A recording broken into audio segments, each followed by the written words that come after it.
Yeah, gotta aim for the top like, hold up. Yeah, I can never doubt myself, I know better. All of you critics be acting like you know better. Blowing the smoke, but I know when the dust settles that I'm in my element. It's evident that there's levels to the game.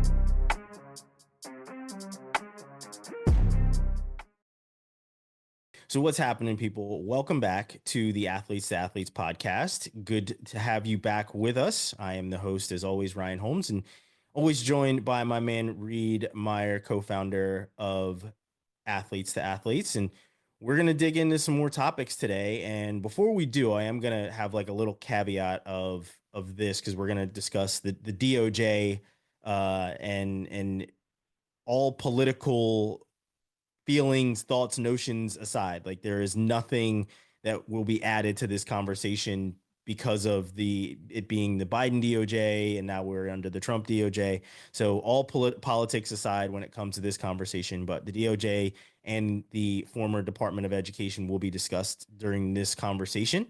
So figured I'd have that caveat before we dig into it, as you know, this isn't a political conversation. It is just what happened under certain political affiliations. With that, we are going to discuss how, in the final days of the Biden administration, how they stepped in with the House versus NCAA case. And to kind of set the stage, I'm going to read from an article that Reed and I have been kind of going back and forth on and reading from for reference. And the article is titled, before we even get into it, give it proper credence and reference. It's on SI.com and it's titled Biden Administration Challenges Trump on NCAA Settlement and Title IX. So going to be kind of digging into what is said in this article. We'll also put all of the reference materials that we're discussing in the summary so you guys can go back and read all of these as well. But to kind of set the stage, this is what took place and what our conversation will be around today. And the paragraph I'm going to read starts and it says, in a last ditch effort before surrendering power, the Biden led Department of Education and Department of Justice have released memos attempting to significantly change the regulatory landscape of college athletics. The Education Department released a fact sheet. The fact sheet is linked here for you to look at, indicating that future revenue sharing payments to athletes will be subject to Title IX scrutiny. And the DOJ has stated in the letter of interest, the letter is also hyperlinked for you to look at, that the anticipated 22% revenue sharing cap that appears likely to be implemented next academic year violates antitrust law. For me, when I read that, my ears perked up because the entire case is an antitrust case.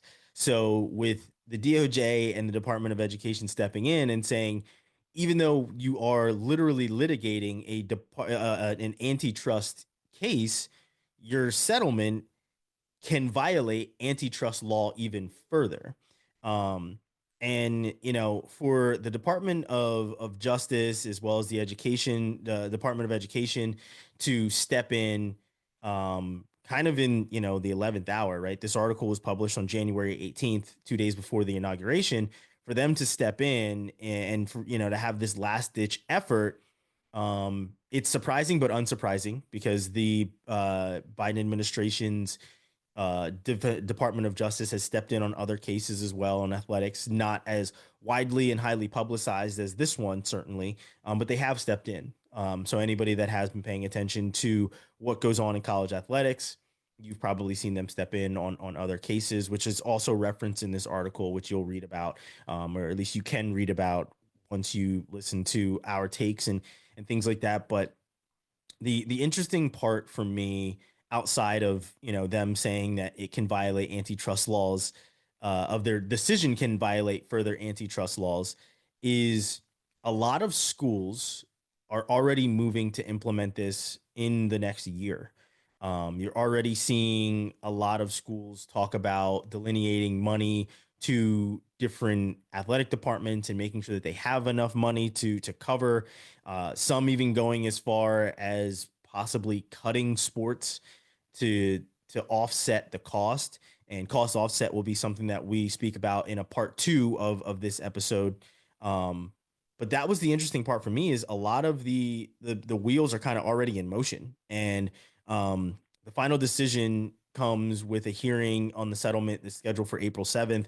So with that, there's a lot that needs to happen now, right? Because the DOJ is stepping in and they are saying that there could be some other violations and that they are trying to stop the 22% rev sharing cap, right? And it's them kind of saying you need to kind of pump the brakes because even though this will act as a collective bargaining agreement, it still isn't really truly collective bargaining, right? And Reed, this is a topic that you wanted to discuss. I'm sure you have a lot more to say than I do. So I'm going to kind of step aside and allow you to kind of jump in and give your take on when you read about this topic and saw that the DOJ had stepped in on a topic that we've discussed a number of times on this show.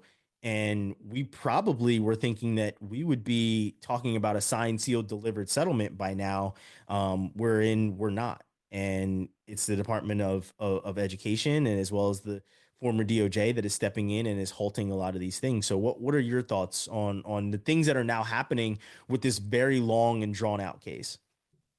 Yeah, I mean, you hit the nail on the head, right? I think both departments have really compelling arguments for what they're talking about. And I think we all kind of there was conversations and questions of like, well, that doesn't really make sense, but I guess they're gonna go through with it and they're just seeing what the new thing is. Mm-hmm. And on both sides, when they kind of laid it out, it was like, oh yeah, that doesn't make any sense. Like we've repackaged this thing, but it's not necessarily any different. For example, the Department of Education, right? When they came out with their Title IX statement, we all kind of figured that was maybe going to come into play, but they did a pretty good job of laying it out in the sense of like we haven't really changed. Yes, we're doing direct athlete compensation or direct revenue streams through schools, but really, we've just repackaged the scholarship program. Yeah, we've changed how they're delivered. Yeah, we've changed equivalency sports and headcount sports and different things like that. But at the end of the day, it is schools providing financial aid to athletes to come play at that school. That is what it is. So to ever assume or think that Title IX wasn't going to apply to the same thing it's been applying to for decades, when you read it like that, it's like, oh yeah, that's ridiculous that is how that's going to work. And I think obviously it's important for the Department of Education to put that memo out and to let people know that should still be respected in that process. I think part of it too was you started to get inklings of what those department or what those college budgets were going to look like. And from a college perspective, it's hard to blame them for how they structured that athlete revenue, right? Texas Tech is a perfect example. I think it was athletic director that posted some proposed budgets for some of them, and you looked at how Texas Tech structured their proposed direct compensation budget, and it was almost in line with the revenue budget, right? Football was about 70 to 75% of the revenue in the athletics department. It was about 70 to 75% of the revenue on the athletic compensation department. So from a business perspective, I completely understand how and why they separated the things the way that they did. I mean, they're looking at enrollments, they're looking at trends, they're looking at money, and they're trying to match those things up. The problem is you're not a business, you're a school. And unfortunately, I mean, talk to whoever you want to talk to. Those two things are now combined in the American system. If you are a college, you are a business, you know, and vice versa in a lot of situations.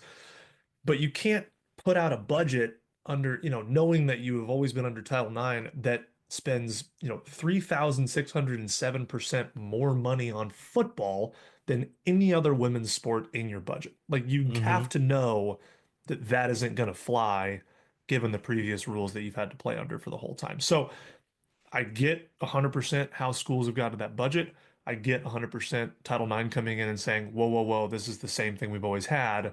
You can't just completely change the game on that. So that's going to require some really aggressive finagling. And really, the winners of this, I would argue, would be women's sports. I mean, they're going to have theoretically far more funding available to them to compete.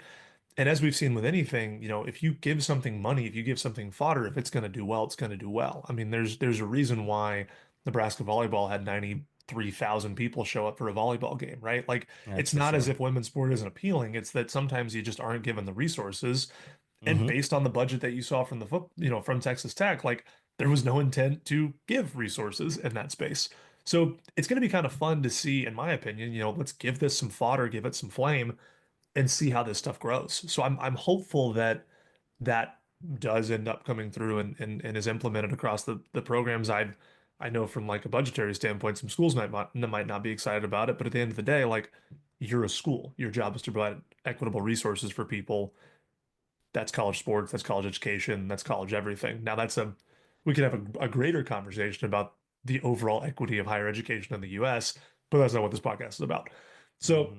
from the Department of Education side, I think that to me is really intriguing. And then you nailed it on the Department of Justice side. Like effectively what the NCAA and what Congress tried to do was create a collective bargaining agreement by leaving out one of the main parties of the collective bargaining agreement. Exactly. There wasn't a student athlete in sight that had an opinion on how this thing was going to be structured. So the numbers are made up from these two groups, the timelines are made up between these two groups, all the additional sort of considerations are made up among these independent groups. So, like, is it really a collective bargaining agreement? Could you possibly call it that? And if you're going to try to label it under that world, you can't have your cake and eat it too. You can't build the framework for the collective bargaining agreement and then gift it to one half of the side of the collective bargaining agreement. That's famously not how that works and why Yeah. collective bargaining agreements exist in the first place. So, if that is what your intent is or what you were trying to market this as, immediately just based on the definition, you have not done what you need to do in that space.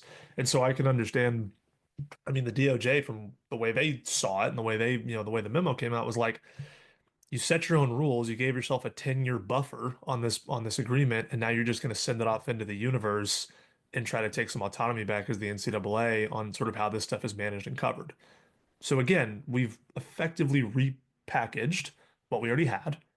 There's a couple different pieces in there, funnel it back out, hope nobody cares for a decade is Yeah. effectively kind of what you're seeing when the memo sort of lays it out that way. So I, yeah, I mean it's we've been under multiple years of going back and forth on this stuff, and there's this progress and we're growing and we know we need to provide compensation and it has to change, and it's all the same stuff. Like we're repackaging the same stuff when you look at how this stuff is set up. And, there was a memo sent out by the International Tennis Association as well. I think it was maybe yesterday or the day before, which is cool because you're seeing after the Department of Education and the Department of Justice have come out and said, hey, this is what the heck?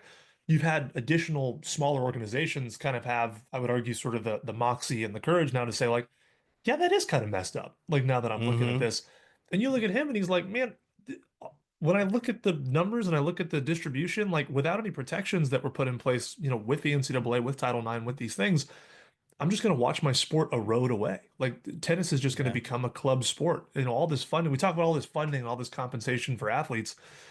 Okay, football, men's basketball, Juju Watkins specifically, like not, Yeah. not even just her essentially.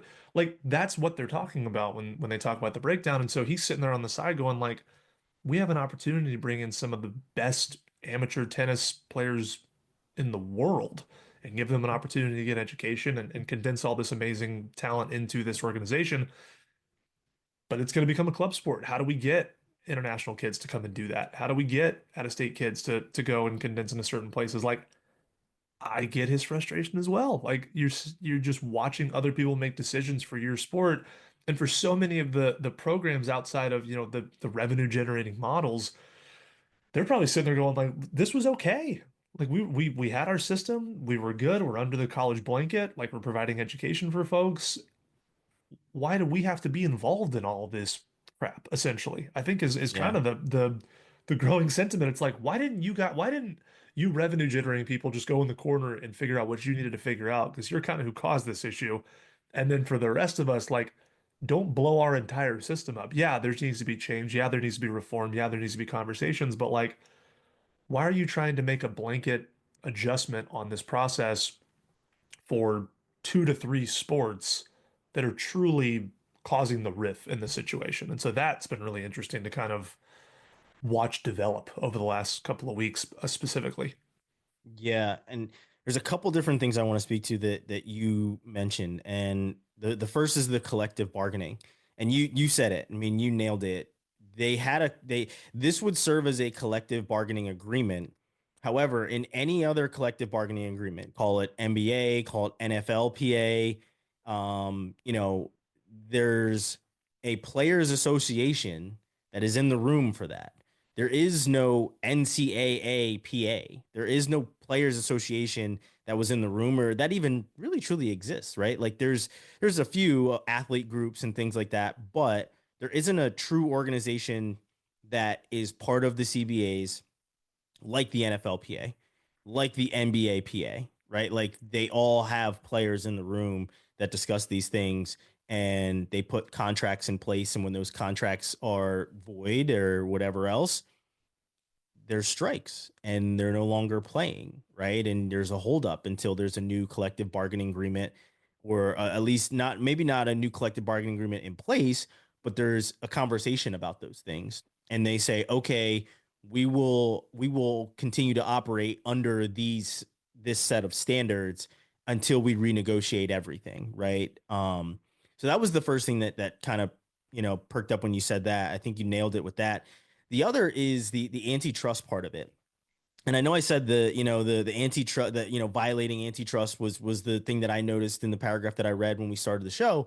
But the other piece of it that isn't part of this, which is something that we spoke about a long time ago, is within this settlement, which would serve as a CBA, is that the athletes can never bring this sort of antitrust case ever again, which is the thing that a lot of people are forgetting. Is when the settlement happens, it's literally said by the NCAA, okay, we will settle this, but when it's settled once, it's settled forever. You can no longer bring about an antitrust case, which is one of the things that is part of this. So, with them repackaging essentially what they're doing and then saying, okay, here's the CBA in quotes, here's the new scholarship rules, here's the new scholarship caps, here's the new this, the new that. You're right. They're effectively repackaging it. And the DOJ was really just like, wait, all of this just involved you guys, but now to offset all of those things, you're bringing in everyone else. So everybody else now has to write checks that you never wrote in the first place. And that is the issue. And that's why you have the different corporations, or at least the different sports, that are now stepping up and saying, hold on, wait a second. You're in effect kind of fleecing the rest of us in order to get what you guys need. Um, the third thing is Texas A&M. Texas A&M has been used by myself. I've certainly used Texas A&M a number of times during these conversations as an example, because they were kind of first in a lot of these things. Their budget was out. We're able to look at their line items, and from a business standpoint, their budget makes sense. Football is generating this amount of money. Okay, we're going to replenish the amount of money that they're bringing in, kind of just making it cyclical, right? Like they're just going to make it a complete circle and say they bring in this much, we put out this much, so that it's just a never ending circle. However, it is, as you said, it is not the NFL that works in and of itself. Probably better, it's not the NBA, which works in and of itself, but has the WNBA that it subsidizes, to the point where the NBA players make significantly more than the WNBA players, right? So you're not going to be able to do something with football that you can't do with women's gymnastics when it comes to college sports, because they are not independent businesses like our professional leagues are, where they can say the NBA brings in this amount of money, therefore we can, put in our budget that the NBA gets this amount of money and we will subsidize the women's league with the leftover cash, essentially. And I say that in quotes because it's a line item. So they're like, okay, what's left? What's left goes here, right? Um, but the reason I say Texas A&M has been used kind of as a guinea pig is because when all of these things were happening initially, yeah, Texas Tech, you're right. When all of these things were happening initially, they they were the schools that everyone looked to because they were getting rid of the people in the athletic departments. They were the ones that they were being looked to, where they were like, okay, well, if all of this is going to happen, we have to start clearing out some of the people to offset this cost. And I know, and it was the Texas schools that were doing it first and foremost, where it was the Texas Techs, it was the Texas A&Ms. The Texas A&M was one of the ones that kind of lit up for me, where they had kind of a mass exodus of the people in their athletic department because they knew they were going to need the extra cash on hand. So like the Texas schools are kind of out in front of a lot of these things, and as we saw, I mean, UT certainly out in front of things with NIL, with having the things that they've had.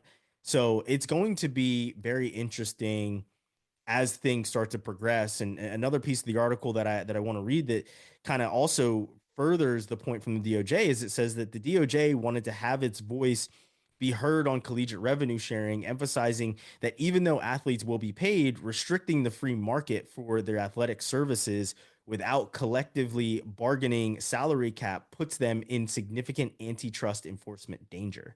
So that drives home even more of why the DOJ stepped in, because they had probably seen, okay, they're already violating antitrust, one, which is why this case came about in the first place. Within this lawsuit, within this settlement, antitrust cannot be brought back up against the NCAA. However, within their settlement, they are violating this.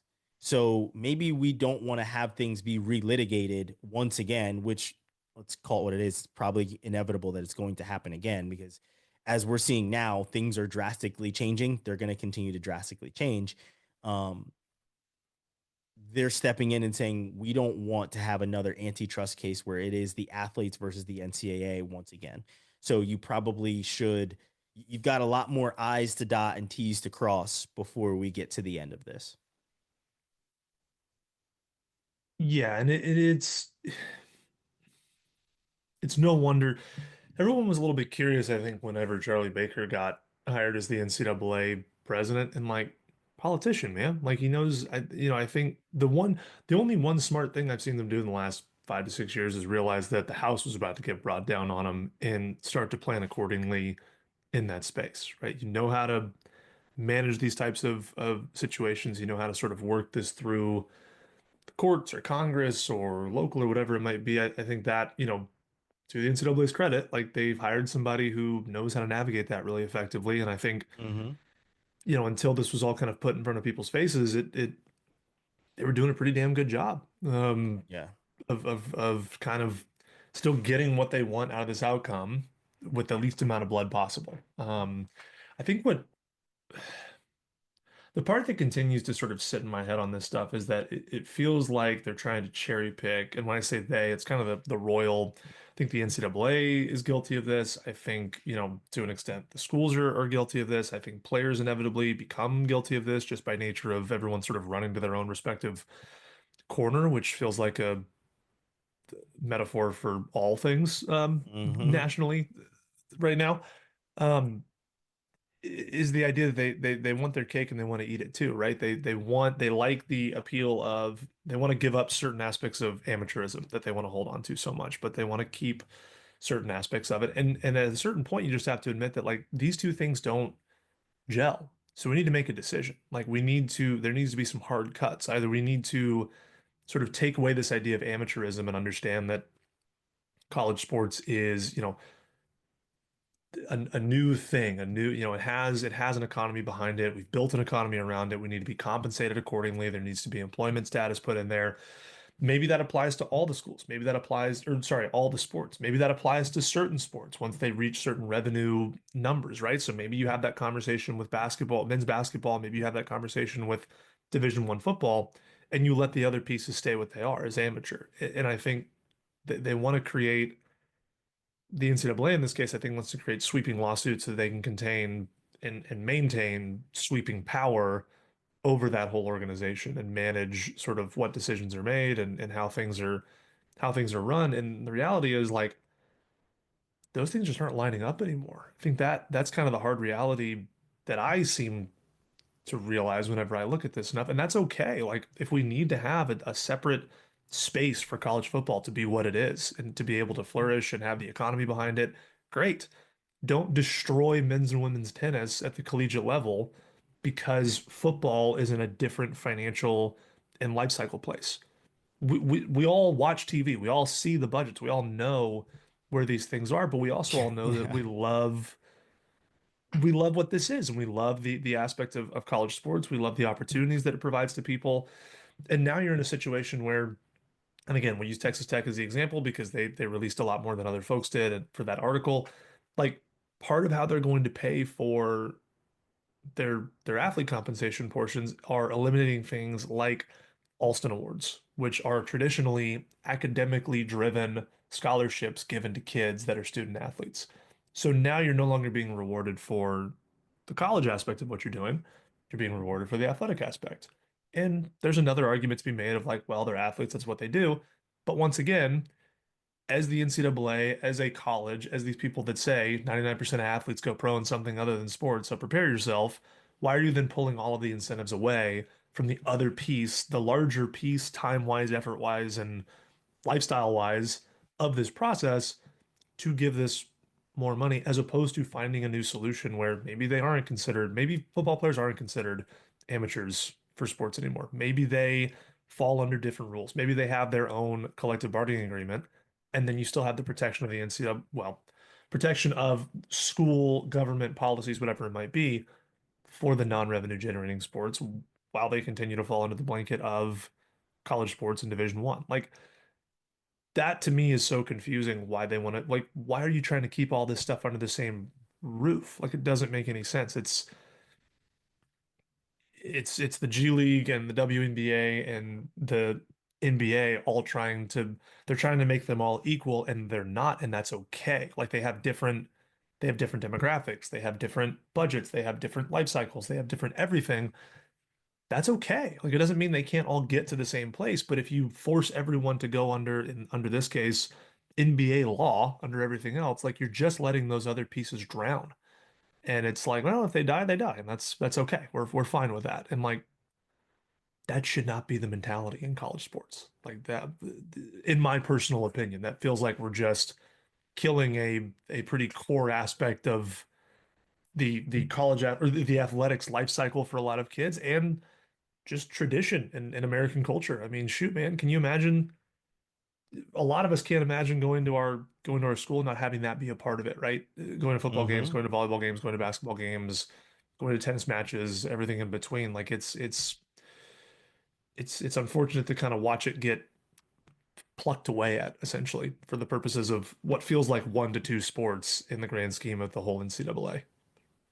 Yeah, I agree. I certainly agree with that because and what you're seeing, and you said it about the new president of the NCAA. I was fortunate enough to hear the old president of the NCAA, Mark Emmert, speak at a conference. It was his last conference, I believe, as president when I was with Sports Business Journal.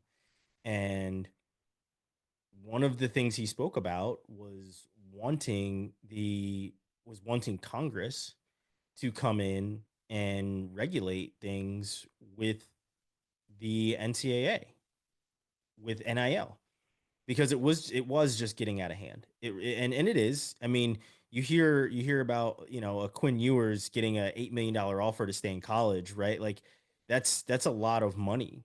That's NFL type money, right? You're talking about an offensive lineman in the NFL looking at a $10 million a year contract. You're looking at the same thing for a college quarterback at this point. And that's the crazy part for me. And but it's unsurprising that the government would become intertwined in things with the NCAA because the NCAA was going to lobby the government to get more of those antitrust exemptions because it's happened in the past. The NCAA has had a number of antitrust exemptions that have kept them out of the fire, such as this. But this was one of them that they just couldn't really get away from because that train was just going to keep on coming, and now it's here, and you have to figure it out. So again, my hope is that an effective CBA is completed. And as I said, the approval hearing is scheduled for April 7th. They've got a couple of months to pull even more people into a room to have some sort of true CBA. Because right now, apparently, it's not good enough, right? If you have the DOJ stepping in, and the thing about it is the DOJ that did step in is no longer the DOJ that we have today. So this case can probably become fortunate of a completely different thinking DOJ being in power now.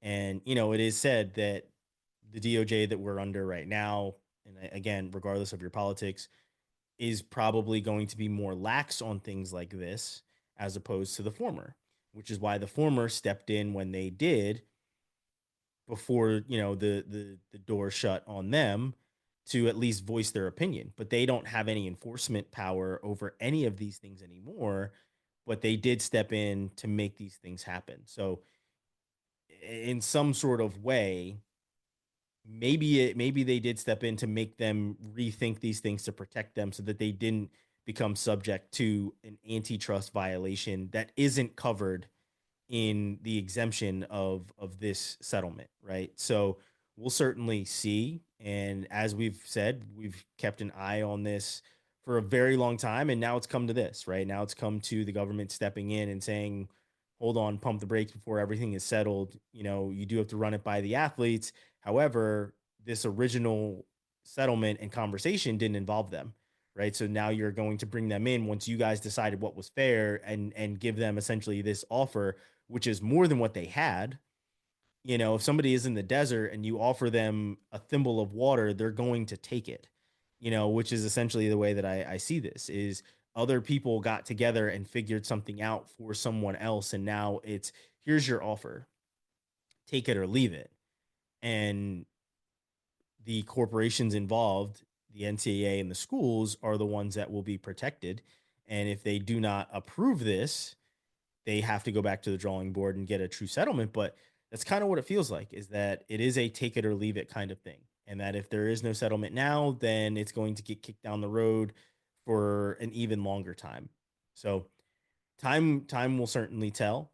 And I'm hopeful, like I said, of potential salary cap, of a CBA, of more guardrails to go around these things that protect the athletes more than the corporations that have been making billions and trillions of dollars for a very, very, very long time. Reed, before we move on to part 2, any other thoughts before we at least end this episode to discuss that next kind of overlap?